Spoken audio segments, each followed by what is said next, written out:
പെൺകുട്ടികളിലെ ഉയരക്കുറവും Turner syndrome 2 ദിവസം മുന്നേ ഒരു പേഷ്യൻ്റ് എൻ്റെ അടുത്തേക്ക് റെഫർ ചെയ്തപ്പെട്ട് വരികയുണ്ടായി. ഒരു 3 വയസ്സുള്ള ഒരു പെൺകുട്ടിയാണ്. അപ്പോൾ പെൺകുട്ടിക്ക് പ്രധാന പ്രശ്നം എന്ന് പറഞ്ഞാൽ അതിൻ്റെ ഹൈറ്റ് വളരെ കുറവാണ്. അപ്പോൾ പെൺകുട്ടിക്ക് ഒരു 70 സെൻറ്റിമീറ്ററിൻ്റെ അടുത്തൊക്കെ ഹൈറ്റുള്ളൂ. അപ്പോൾ കാര്യപ്പെട്ട രീതിയിൽ ഹൈറ്റ് വരുന്നില്ല എന്നുള്ള രീതിയിലാണ് അവരുടെ അച്ഛനും അമ്മയൊക്കെ കംപ്ലയിൻ്റ് ആയിട്ട് പറയുന്നത്. വേറെ യാതൊരു കുഴപ്പമില്ല.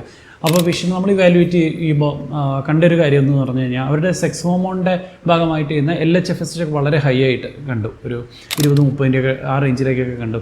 അപ്പം സ്വാഭാവികമായിട്ടും അവർക്കൊരു ഗൊണാഡൽ ഫെയിലിയർ, അതായത് അവരുടെ ഓവറി ഫംഗ്ഷൻ ചെയ്യുന്നില്ല എന്നുള്ളതാണ് അതിൽ നിന്ന് നമുക്ക് മനസ്സിലാക്കാനുള്ളത്. ആ സമയത്ത് കാരിയോടൈപ്പ് ചെയ്ത് നോക്കിയപ്പോൾ നമുക്ക് അവരുടെ ക്രോമസോമൽ സ്റ്റഡി ചെയ്ത് നോക്കിയപ്പോൾ നമ്മൾ കണ്ടെത്തിയത് അവർ 45OX, അതായത് സാധാരണ ഒരു സ്ത്രീ എന്ന് പറയുന്നത് 46XX ആണ്. അതിന് പകരം സെക്സ് ക്രോമസോം ഒന്ന് മാത്രമേ ഉള്ളൂ ആ രീതിയിൽ കണ്ടെത്തപ്പെട്ടു. അത് ടർണർ സിൻഡ്രോം ആണ്.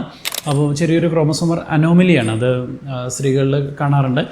അപ്പോൾ അവർക്ക് ഉണ്ടാകുന്ന സാധാരണ പ്രയാസങ്ങൾ എന്ന് പറയുന്നത് ഉയരക്കുറവും അതോടൊപ്പം തന്നെ പ്യൂബർട്ടൽ ഡിലേ, വേണ്ട രീതിയിൽ മെൻസസ് ആവാതിരിക്കുകയാണ്. അപ്പോൾ 3 വയസ്സുള്ള കുട്ടിയിൽ അത് നമുക്ക് കണ്ടെത്താൻ കഴിയില്ല. അപ്പോൾ ആ കുട്ടി ഇപ്പോൾ ഗ്രോത്ത് ഹോർമോൺ തെറാപ്പിയിലാണ്. അപ്പോൾ പലപ്പോഴും നിങ്ങളെ പെൺകുട്ടികൾക്ക് ഉണ്ടാകുന്ന ഉയരക്കുറവ് എന്ന് പറയുന്നത് ടർണർ സിൻഡ്രോം ആവാം, വലിയ രീതിയിൽ ഉയരക്കുറവുണ്ടെങ്കിൽ. അപ്പോൾ എത്രയും പെട്ടെന്ന് ഇവാലുവേറ്റ് ചെയ്യുക എന്നുള്ളതാണ് അതിൻ്റെ ട്രീറ്റ്മെൻറ്റിലേക്ക് എത്താനുള്ള പരമപ്രധാനമായിട്ടുള്ള കാര്യം. Thank you. Stay healthy. Follow for more.